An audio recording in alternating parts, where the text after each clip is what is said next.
नमस्ते किसान भाइयों, मैं विशाल रामेश्वर अग्रवाल, अटवाड़ा, तालुका रावेर, जिला जलगांव, महाराष्ट्र का एक किसान हूँ। बेसिकली मैं एक मैकेनिकल इंजीनियर हूँ। मैं पिछले 10 साल से खेती कर रहा हूँ। अभी हम जिस फार्म पर खड़े हैं ये केले का फार्म है। ये लगभग 12 एकड़ का फार्म है और यहाँ जैन टिश्यू कल्चर का मैंने प्लांटेशन किया है। यहाँ आधे पोर्शन पे जो केले का प्लांटेशन हुआ है ये 20 मई का प्लांटेशन है और आधे पोर्शन पे जो प्लांटेशन है वो 5 जून का प्लांटेशन है। अभी मेरे सामने आप ये जो पौधा देख रहे हैं ये 20 मई का पौधा है, यानी आज इसकी एज जो है लगभग 55 दिन का इसका एज है। तो मैं आपके जानकारी के लिए एक चीज़ शेयर करना चाह रहा हूँ कि मैंने मेरे खेत में एक फसल डिवाइस इंस्टॉल किया है और फसल डिवाइस के मुझे क्या बेनिफिट है। मैं पिछले साल से ये डिवाइस यूज़ कर रहा हूँ, तो उसकी जानकारी मैं आपके साथ में थोड़ी सी शेयर करना चाहता हूँ। मेरे पीछे ये जो डिवाइस लगा हुआ है ये फसल का डिवाइस है। तो ये मुझे मेरे फार्म के बारे में, मेरे क्रॉप के बारे में, वेदर के बारे में, वाटर मैनेजमेंट के बारे में सभी चीज़ों की जानकारी देता है, जो कि एक IoT डिवाइस है। अब IoT डिवाइस क्या होता है?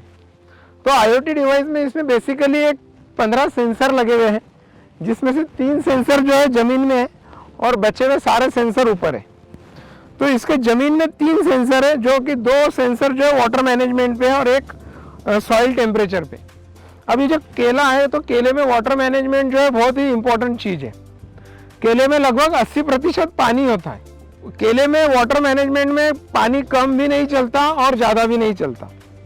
कम पानी में पौधा जो है वो स्ट्रेस की ओर जाता है, ज़्यादा पानी में जो पौधा है वो leach out, water leach out होकर उसके रूट्स के नीचे चले जाता है। केले के जो रूट्स होते हैं वो 17 से 18 इंच के नीचे रूट्स नहीं बढ़ते और ऊपर यदि हम देखा जाए तो 4 या 5 इंच से उसके मैक्सिमम जो अपटेक करने वाले जो रूट्स है वो शुरू होते हैं। तो इस डिवाइस में मुझे क्या मिला फसल में कि इसमें 2 सेंसर लगे हुए हैं। एक सेंसर जो है वो 4 से 5 इंच के ऊपर लगा हुआ है ज़मीन से और दूसरा सेंसर जो है वो 18 से 20 इंच के लगभग लगा हुआ है। तो ये सेंसर क्या करते हैं? ये सेंसर वाटर का जो प्रेशर है यानी सेंटीबार में ये वाटर की अवेलेबिलिटी कैलकुलेट करते हैं, प्लांट की रिक्वायरमेंट कैलकुलेट करते हैं और हमको हमारे ऐप में, मोबाइल के ऐप में हमको उसकी जानकारी देते हैं।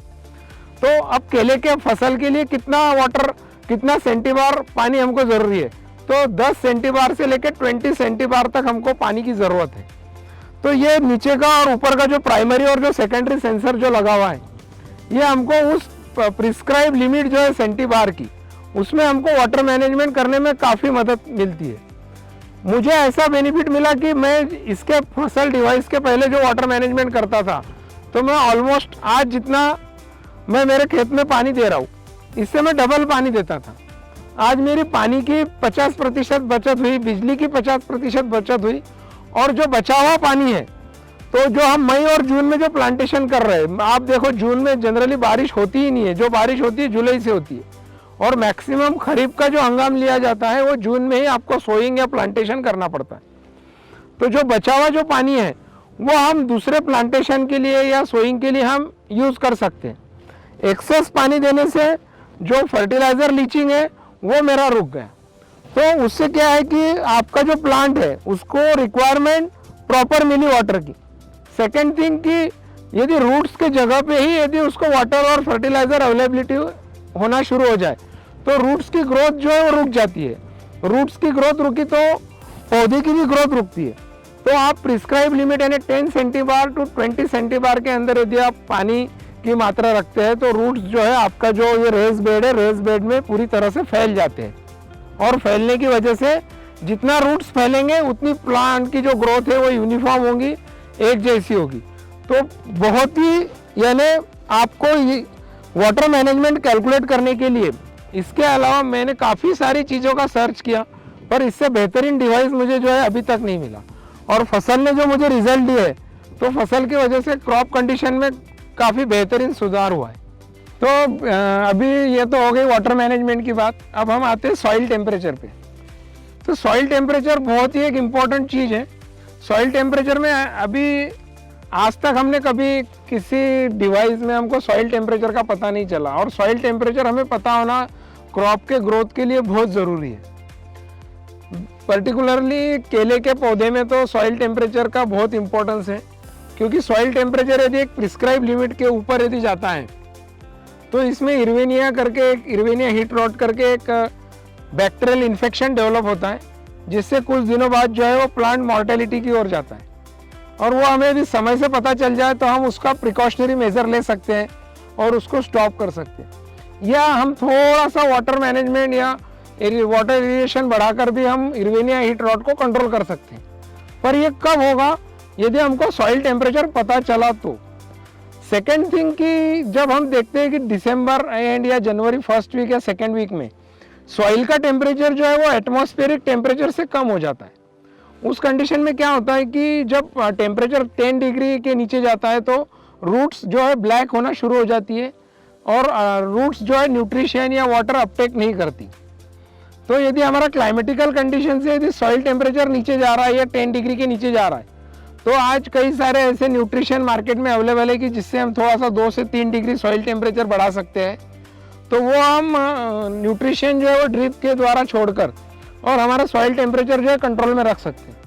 पर इसके लिए हमारे को हमारे खेत में एक फसल डिवाइस होना बहुत ज़रूरी है, जो कि हमें समय पर जो है फीडबैक हमारे ऐप में देते रहता है। तो किसान भाइयों, अभी जो वाटर मैनेजमेंट का हमने देखा, तो केले के प्लांट में या किसी भी प्लांट में आप एक चीज़ पहले समझ लीजिए कि प्लांट जो न्यूट्रिशन अपटेक करता है वो वाटर के साथ ही अपटेक करता है। आप ड्रिप द्वारा जो भी फर्टिलाइजर्स दे रहे हैं, जो भी फर्टिगेशंस कर रहे हैं, वो पानी और फर्टिलाइजर्स जो भी न्यूट्रिशंस आपने दिए वो साथ में ही अपटेक करने वाला है। तो अभी हम यदि उसको लीचिंग कंडीशन में या स्ट्रेस कंडीशन में लेके आए तो हमने जो इतने महंगे खाद जो खरीदे हैं वो लीचिंग हो जाएंगे और उसका हमको कोई बेनिफिट नहीं होगा प्लांट का। तो इसके लिए आपको एक प्रिस्क्राइब लिमिट में पानी की मात्रा रखना बहुत ज़रूरी है। सेकेंड चीज, अभी हम आएंगे कि केले के पौधे पे काफ़ी सारे पेस्ट, इंसेक्ट्स, माइट्स, इसका भी अटैक पिछले 4-5 सालों में काफ़ी बढ़ गया है। जैसे हम देखते हैं कि भाई CMV का भी बहुत प्रकोप हो रहा है या कैटरपिलर का भी बहुत प्रकोप हो रहा है। तो CMV क्यों आता है? CMV मेजरली आता है thrips, mites, white fly, aphids के वजह से जो है CMV जो खरपतवार हमारे खेतों में है उस पर वो सारे पेस्ट जो है वो आते हैं और वो पेस्ट हमारे प्लांट को ये करते हैं और उसके बाद में ही वो प्लांट जो है CMV यानी कुकुम्बर मोज़ेक वायरस आता है। तो ये जो फसल डिवाइस है ये मुझे पेस्ट मैनेजमेंट के बारे में भी काफ़ी अच्छी से जानकारी देता है कि अभी आपके फील्ड में एफिड्स का अटैक है या थ्रिप्स का अटैक है, व्हाइट फ्लाई का अटैक है, माइट्स का अटैक है, तो आप इसका प्रिकॉशनरी मेजर लो, आप इसका स्प्रे करो ताकि CMV आने के पहले यदि हम उसका फॉलियर एप्लीकेशन यदि हमारे फील्ड में कर ले तो हम CMV को बहुत अच्छी तरह से रोकथाम कर सकते हैं। तो किसान भाइयों, अभी हमें पेस्ट मैनेजमेंट के बारे में तो फसल ने बता दिया कि अभी ये पेस्ट का अटैक है तो अभी आपको फॉलियर एप्लीकेशन लेना है, पर उसी के साथ साथ इसमें एक सेंसर लगा है VPD, वेपर प्रेशर डिफिशिएंट, जो कि हमें इस चीज़ की भी जानकारी देता है कि हमें किस समय स्प्रे करना है, ताकि हम जो फॉलियर एप्लीकेशन ले रहे हैं, जो महंगी इतने पेस्टिसाइड यूज़ कर रहे हैं या जो भी यूज़ कर रहे हैं, उसका वो लीफ जो है वो एब्सॉर्प्शन कर रहा है कि नहीं कर रहा है, या अभी हमारे फील्ड में क्लाइमेटिकल कंडीशन फॉलियर एप्लीकेशन लेने के लिए बेटर है या नहीं है, या हम अभी कितना भी स्प्रे ले लिया और वो प्लांट का स्टोमेटो ओपन है या नहीं है, या विंड डायरेक्शन, विंड स्पीड बहुत ज़्यादा है ताकि हमारा फॉलियर एप्लीकेशन ठीक से हमारे पत्तों पे आ रहा है या नहीं आ रहा है। तो उसकी जानकारी भी मुझे फसल देता है कि आपको किस आवर में किस डायरेक्शन में स्प्रे लेना है, ताकि जो हम स्प्रे ले रहे हैं उसका 95-90% तक इफिशियंसी जो है वो हमें आ जाए, ताकि हमारा पेस्ट कंट्रोल जो है अच्छी तरह से हो जाए और आने वाले जो भी रोगराई है, जो भी बैक्टीरियल इन्फेक्शन है या फंगल इन्फेक्शन है, वो हम उसको स्टॉप कर सके। हमको एक्सपोर्ट के लिए जो है थ्रिप्स मैनेजमेंट करना बहुत ज़रूरी है, ताकि हम हमारी जो फसल इतनी अच्छी है उसका जो प्रोडक्शन आएगा उसको हम एक्सपोर्ट कर सके। सिगाटोका करके एक जो क्रॉप का फंगल डिसीज है, इसने पिछले 10-15 सालों में काफ़ी बुरी तरह से केले के क्रॉप को अफेक्ट किया है। तो सिगाटोका क्यों आता है? सिगाटोका जनरली जो ह्यूमिड क्लाइमेट में बढ़ता है, जो अगस्त, सितंबर और अक्टूबर में बारिश के साथ साथ धूप होती है, तो जैसे जैसे ह्यूमिडिटी बढ़ती है सिगाटोका बढ़ता है और सिगाटोका जो है वो प्लांट की ग्रोथ को रोक देता है। तो ये जो फसल डिवाइस है इसमें हमको ह्यूमिडिटी का भी एक अलर्ट है। वो ह्यूमिडिटी से हमको पता चलता है कि अभी सिगाटोका के जो स्पोर्स है, जो फंगल स्पोर्स है, वो हमारे प्लांट पे, हमारे लीव्स पे कितनी तरह से डेवलप हो रहे। तो किसी भी चीज़ का यदि हम प्रिकॉशन मेजर ले तो उसका जो खर्चा है वो हमारा 75% तक खत्म हो जाता है। एक बार सिगाटोका आने के बाद में यदि आप उसको कंट्रोल करते हैं तो आपको 10 से 15 स्प्रे लेना पड़ते हैं, पर उसके पहले यदि हम उसके प्रिवेंशनल मेजर ले तो प्रिवेंशनल मेजर में हम 3 या 4 स्प्रे के अंदर हम सिगाटोका को पूरी तरह से कंट्रोल कर सकते हैं। जितना आप सिगाटोका कंट्रोल करोगे उतना आपका प्लांट का ग्रोथ जो है हेल्दी रहेगा। जो हमारे जितने भी किसान भाई हैं, अब हर किसान भाई के पास एंड्रॉयड मोबाइल है और जो वेदर रिलेटेड जो इन्फॉर्मेशन हमें चाहिए तो हर किसान भाई के मोबाइल में 2 से 3 वेदर ऐप है। और वो जो वेदर ऐप का यदि हम थोड़ा सा स्टडी करें तो वेदर ऐप में पूरे डिस्ट्रिक्ट का या तहसील का हमको वेदर पता चलता है। यानी 100 किलोमीटर में आप किसी भी रेंज में चले जाओ आपको सिमिलर ही वेदर बताएगा। पर ये जो फसल डिवाइस है इसमें आप ऊपर देखेंगे तो 3 सेंसर लगे हुए हैं। एक सेंसर जो है मुझे मेरे फील्ड में यानी 500 मीटर की रेडियस में कितना वाटरफॉल हो रहा है तो उसकी मुझे जानकारी देता है। कई बार ऐसा होता है कि मेरे बगल वाले खेत में बारिश होती है और मेरे खेत में बारिश नहीं होती है, पर मैं मेरे वेदर ऐप पे डिपेंड रह के मैं ये अध्यारूत कर लेता हूँ कि मेरे ही खेत में बारिश हुई है। पर फसल ऐप से मुझे पूरी तरह से जो है एक्यूरेसी मिलती है कि मेरे खेत में कितना रेनफॉल हुआ है।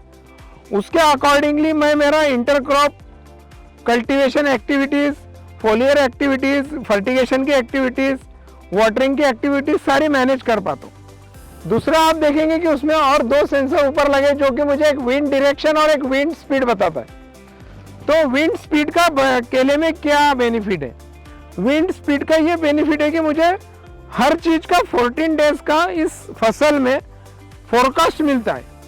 कई बार हम देखते हैं कि मार्च अप्रैल के दिनों में विंड स्पीड जो है वो 25 से 50 किलोमीटर पर आवर रहती है। उस कंडीशन में क्या होता है कि हार्वेस्टिंग को आई हुई क्रॉप जो है वो एक्सेस यानी यदि विंड स्पीड यदि 40 किलोमीटर पर आवर के ऊपर यदि प्रेडिक्ट हो रही है और हमारे पास हार्वेस्टिंग के लिए क्रॉप अवेलेबल है और हम यदि उसको डिले कर रहे हैं तो उसका लॉस होने का भी बहुत ज़्यादा चांसेस होता है। पर यदि मुझे 14 डेज का यदि फोरकास्ट मिल रहा है मेरे फील्ड का तो मैं मेरी क्रॉप को 8 दिन 10 दिन पहले हार्वेस्ट कर लूँ ताकि कुछ प्रतिशत में मेरा होने वाला जो नुकसान है मैं उसको बचा सकता हूँ। दूसरी चीज़ कि विंड डायरेक्शन। अब विंड डायरेक्शन का मुझे ये बेनिफिट है कि यदि हम ठंड की बात करें दिसंबर और जनवरी तो ठंड के दिनों में जो विंड स्पीड होती है या विंड डायरेक्शन होती है वो होती है आपकी नॉर्थ से लेके ईस्ट में, और समर सीजन में जो विंड डायरेक्शन होती है वो वेस्ट से लेके ईस्ट में। अभी हम 4-5 सालों से देख रहे हैं कि जो फरवरी मार्च और अप्रैल में जो हमारा बनाना हार्वेस्टिंग में आ रहा है तो इसमें एक चिलिंग इंजुरी का प्रॉब्लम है। यानी चिलिंग इंजुरी की वजह से जो है बनाना को proper yellow golden yellow colour नहीं आता। तो ये डिवाइस अभी मुझे क्या यूज़ करता है, तो यदि मैं नॉर्थ साइड में और वेस्ट साइड में यदि विंड ब्रेकर लगा दूँ, फिर आप विंड ब्रेकर नेचुरल भी लगा सकते हैं या नेट भी लगा सकते हैं, तो कुछ एक परसेंटेज में हम जो उस समय जो ठंड हवा हमारे फील्ड में आने वाली है हम उसका रोकथाम कर सकते हैं। वैसे ही यदि हमारा प्लांटेशन लेट है, हमारी फ्लावरिंग फरवरी जनवरी में हो रही है, तो अप्रैल और मई में जो हॉट विंड स्पीड है वो विंड डायरेक्शन का और स्पीड का हमें पता चलता है ताकि हम जो रूट्स जो हॉट एयर की वजह से जो ब्लैकिश होते हैं उसको भी हम प्रोटेक्ट कर सकते हैं विंड डायरेक्शन का स्टडी करके। अब ये सारे जो फंक्शंस है, ये सारे फंक्शंस का हमारे पास हिस्ट्री भी होती है। आज की डेट में ऐसा कोई वेदर ऐप नहीं है कि जो आपको बैक डेटेड डेटा देता है। सिर्फ फसल ही मेरे पास एक ऐसा डिवाइस है कि जो मुझे लास्ट ईयर इस दिन क्या कंडीशन थी, इस मंथ में क्या कंडीशन थी, कितना रेनफॉल हुआ, टेम्परेचर कितना था, वाटरिंग कितना लगा, वो सारी जानकारी मेरे पास फसल ऐप में मेरे ईमेल आईडी पे स्टोर होती है। अब ये डिवाइस के लिए मुझे कोई भी इलेक्ट्रिसिटी की ज़रूरत नहीं है। इसमें एक सोलर पैनल लगा हुआ है जो कि इसकी बैटरी बैकअप 30 डेज़ का है। यदि एक दिन भी सनलाइट आता है तो ये 30 डेज़ का बैटरी बैकअप देता है। मुझे इसके लिए किसी भी इलेक्ट्रिसिटी की ज़रूरत नहीं है कि यहाँ मुझे इलेक्ट्रिक कनेक्शन लाना है और डिवाइस चलाना है। फसल डिवाइस में मुझे एक लक्स करके एक ये है जो मुझे लक्स इंटेंसिटी और सोलर इंटेंसिटी की जानकारी देता है। तो लक्स इंटेंसिटी और सोलर इंटेंसिटी का मेरे क्रॉप के लिए क्या बेनिफिट है? तो आप सभी जानते हैं कि इसमें जितना फोटोसिंथेसिस होगा क्रॉप में, जितना क्लोरोफिल डेवलप होगा, उतनी क्रॉप की जो ग्रोथ है वो बहुत अच्छे तरीके से होगी। पर कई बार हम देखते हैं कि जुलाई का महीना या अगस्त के महीने में या दिसंबर में या जनवरी में हमको एक एक महीने तक जो है वो सनलाइट ही नहीं होता है, या होता है तो काफ़ी कम होता है। उस कंडीशन में क्या होता है कि जो आपका क्लोरोफिल डेवलपमेंट है फोटोसिंथेसिस के थ्रू वो बहुत ही स्लो हो जाता है।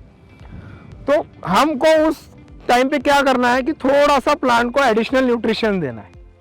यदि प्लांट अपने आप में यदि फूड बनाने की कंडीशन में नहीं है तो हम उसको थोड़ा सा एडिशनल फूड देके उसकी ग्रोथ को जो है वो मेंटेन रख पाते हैं। ये फंक्शन जो है मुझे सिर्फ फसल के वजह से ही पता चला, नहीं तो आज तक कई बार ऐसा होता था कि काफ़ी हेल्दी क्लाइमेट होने के बाद भी जो है प्लांट की ग्रोथ जो है वो सेटिस्फैक्ट्री नहीं होती थी।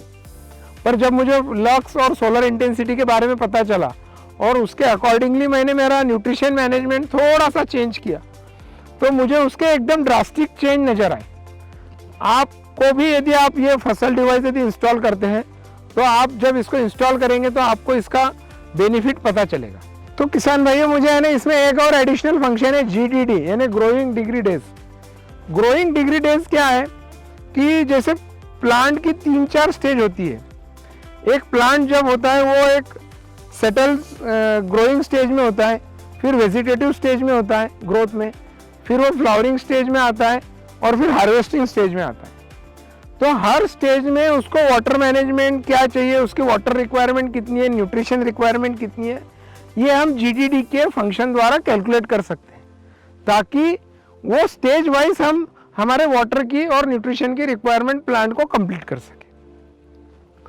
तो किसान भाइयों, एक ही डिवाइस में मुझे इतनी सारी चीज़ें मिल रही है। मुझे वाटर मैनेजमेंट मिल गया, मुझे सॉइल टेम्परेचर मिल गया, मुझे क्लाइमेटिकल कंडीशन पता चल रही है, क्लाइमेट का टेम्परेचर पता चल रहा है, मेरे फार्म का कितना रेनफॉल है, विंड डायरेक्शन क्या है, वहाँ विंड स्पीड क्या है, मेरे प्लांट की क्लोरोफिल डेवलपमेंट की स्टेज क्या है, उसका फोटोसिंथेसिस प्रॉपर हो रहा है कि नहीं, उसकी GDD की स्टेज क्या है, उसमें पेस्ट मैनेजमेंट मुझे करना है क्या, उसके अंदर कैटरपिलर का अटैक आ रहा है क्या, CMV का अटैक आ रहा है क्या, सिगाटो का आ रहा है क्या, ये सारी चीज़ें जो है मुझे एक ही सिंगल डिवाइस जो है मेरा पूरा फार्म मैनेज करता है। इससे मुझे काफ़ी बेनिफिट है। तो मैं सभी किसान भाइयों को ये ज़रूर रिकमेंड करूँगा कि आप भी आपके फील्ड में एक फसल डिवाइस ज़रूर बैठाएं, इसके आपको काफ़ी बेनिफिट है। धन्यवाद।